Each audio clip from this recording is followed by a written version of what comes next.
Hello guys, મારા બ્લોગમાં સ્વાગત છે। આજે આપણા ખેતરમાં ઉહુડિયા કરવા આવ્યા હતા। ઉહુડિયા કોણ કરે? ઘરથી તગડવામાં આવ્યો છે, ઢકેલ ધગને ઘરથી મોકલ્યો તો તું જા લ્યા ભાઈ।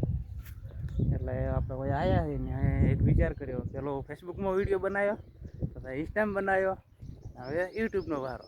એટલે આપણો વાયકર 2 કલાક ચક્કર કાપવાનો છે આમ જીવમ, બરોબર ને? એરંડા વેણો કંટાળો આવે છે, એટલે આપણે 2 કલાક ટાઈમ પાસ નીકળી જાય અને ઘરનાને એવું લાગે કે છોકરો એરંડા વેણીને આવ્યો છે। એટલે 2 ફાયદા આપણે થાય।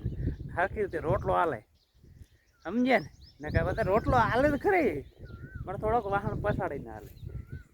કોમનો નથી, ઓમ નથી કરતો, ઓમ નથી કરતો, તો આપણે કચ્છમાંથી નીકળી જઈએ। અને જે કમાતા ના હોય એને ખબર હોય કે આપણી કચ્છ મારી નાખે। એટલે તમને બધા ફરી વિડીયો બતાવું, પેલી બાજુ ઘર બાજુ નહીં જવું, હમણાં રેસીને તમને સારું બધું બતાવશું રે ને, તો તમે વિડીયોમાં બન્યા રહેજો મિત્ર। હવે આપણે ઝાડ આવડી થઈ ગઈ છે, તમે જોઈ શકો ને। આ બાજુ રજકા બાજરી આટલી આવી હતી ને, આપણે ઓલો ઘરેથી ટવકો પાડો કે ચા પી રે, આપણે ચા પી અને પાછા આવીએ ને કે ગોમ બાજુ નાહી જવાનું કોશિશ કરીશું, પણ એ પ્લાન સક્સેસ થાય તો એ બાજુ જતા રહીશું, નકા એરંડા પાછા આમાં પાછા વરે કાતરા જણા પડે છે, ખણ આવે જો હરિયાળી જેવી દેખાય એકદમ મિત્ર। અરે આપણે બાજરી હતી અને બાજરીને કમ્પ્લીટ દૂધો આવી ગયો છે જો, અને હાઈટે મસ્ત લઈ લીધી હો, જો કેવો કણા આવ્યા, મોટા આવી ગયો। આપણે ખાલી 1 થેલી વાવી હતી ઘર પૂરતી, વધારે નહીં વાવી। અને આપણા ડુંગળી હતી, ડુંગળીને શું કર્યું ખબર છે? મેં માથે ઉપર બેરલ હાંક્યું, સમજ્યા તમે? બેરલ હાંકીએ કે નહીં, એટલે આ મૂઢિયું જુઓ, આ મળી જાય, આ મળી ગયું બરાબર ને કમ્પ્લીટ। એટલે એના લીધે મેં બેરલ હાંક્યું। આ જો આપણે ડુંગળીની આના ઉપર મેં બેરલ હાંક્યું હતું। બેરલ હાંકવાનું કારણ કે આનું મોઢિયું બંધાઈ જાય, બરાબર ને? બગડે નહીં ડુંગળી। અમારે 8 મહિના કમ્પ્લીટ ડુંગળીનો સંગ્રહ કરીએ તો સુધી ડુંગળી બગડતી નથી। એટલે એનું કારણ કે આપણે આને સ્ટોરેજ કરવાની છે। અને જે મિત્રોને જોતી હોય ડુંગળી, એ મિત્રો અંદર કોમેન્ટ કરજો, કેમ કે 3-4 જણાનું તો બુકિંગ છે, એ તો વર્ષો મારે લઈ જાય। અને હું આમાં ખાતર નાખતો નથી પાછો, રાસાયણિક બિલકુલ, કેમ કે આપણે ઘરે ખાવા વાવીએ છીએ ને, કાંઈ ખાતર નાખો હોય ને તો વેચાતી કોઈ ડુંગળીનો એટલો ભાવ નથી, એટલે ડાયરેક્ટ આપણે વેચાતી લાવીએ શકીએ। પણ આ તો આપણે ઓર્ગેનિક ખાવાનો મતલબ આવ્યો છે, ઘરે ખેતરમાં વાવીએ કે નહીં, આપણે આટલું ઓર્ગેનિક ખાવાનું જરૂરી છે, ને એટલો ખાતર ઓછો એટલું સારું। અને આની અંદર બિલકુલ ખાતર હું નાખતો જ નથી। જે શાકભાજી અમે ખાઈએ કે નહીં, એની અંદર હું કોઈ દાડો એરિયા ખાતર નથી નાખતો, કેમ કે આપણે ઘરે ખાવાનું ભલે માપે આવે એનો કોઈ વાંધો નથી, પણ ખાવું સારું। એમાં એરિયા ખાતર નાખે તો પછી એના કરતાં વેચો લાવવું સારું નહીં યાર। એટલે જેને જોતી હોય એટલે મિત્ર ફટોફટ તમે કોમેન્ટ કરજો, એટલે એના માટે હું રાખશું સ્પેશિયલ ડુંગળી। આ જો ભીંડી, આપણે યારે ભીંડી છે, હા ભીંડી તો હવે તો 1 દિવસ જાય ને 2 દિવસ શાક થઈ જાય। પેલી બધું ગવાર છે અને ચોળાફળી કમ્પ્લીટ આવવા મળી। જો આ ચોળાફળીનું આપણે 3 શાક હાલ્યા જાય છે, અને ચોથો ડુંગળી, પછી શાક અને કઢી, એટલે આપણે વેચાતું નહીં લાવવું પડે મિત્રો। આપણા ફાઇનલી આટલી ડુંગળી કાઢી દે ને આ રહ્યું વાટી નાખ્યું છે। આમાંથી જેટલી નીકળે છે એમાં તમે છેલ્લે કહેશું।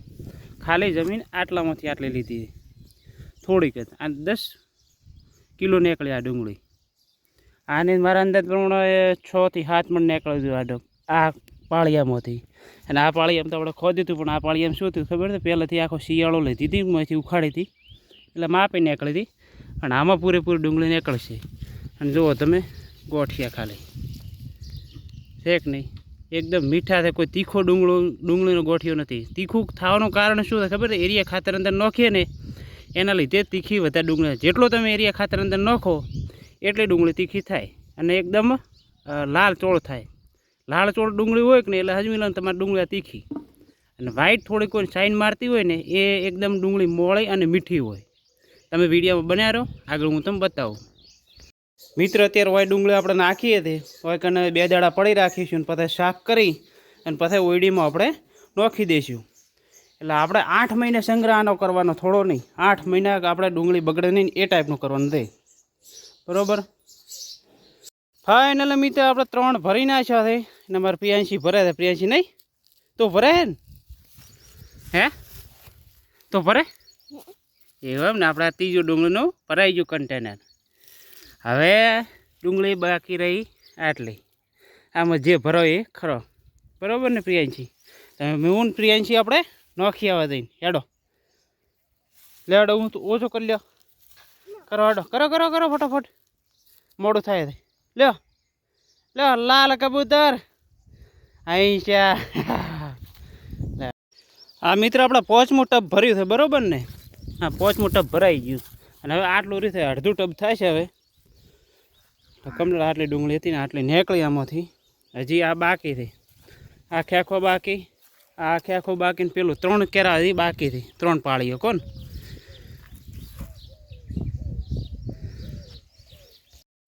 મિત્ર આપણા ફાઇનલી હવે એક ચેરો ઉખડ્યો છે, વધારે નહીં કોઈ ઉખડ્યો, અને હવે ઘરે આવી ગયા ને આ સોયલે હવે સુવાનું છે કાંઠા થઈને, બરાબર. સોયલો એવો લેબડાનો છે ને કે વાત છોડી દો. આપણે પેલું ખાવા ખાઈ લઈએ, ખાવા ખાઈ અને પછી સૂઈ જઈએ 12:30 અને ઉઠીશું 2:30 વાગે ડાયરેક્ટ. મિત્ર આટલી આપણે ડુંગળી નીકળી છે, લગભગ મારા અંદરમાં 4-5 મણ ડુંગળી છે અને ઓલી હજી ખોતરણ બાકી છે, એટલે એ કાલે કરીશું. ના થોડા હાથમાં પડી જાય યાર, ઝેણી કટકી હતી ને કોદાળી, એટલે મોટી કોદાળી લઈએ તો કેળો દુખે, એટલે તકલીફ ઘણી રહે. હજી 3 આપણે પાળીઓ બાકી છે, એટલે મારા અંદર પ્રમાણે 10-12 મણ જેવી ડુંગળી નીકળી જ હોય. અને એક્સ્ટ્રા કે આખો શિયાળો મજા કરીએ આપણે, આખો શિયાળો શાક કરો ને જે માણસોને બહુ આલી, બરાબર. તો વિડીયો તમને સારો લાગ્યો હોય તો લાઈક કરજો મિત્ર, શેર કરજો. બસ હવે નવા બ્લોગમાં આપણે મળીએ.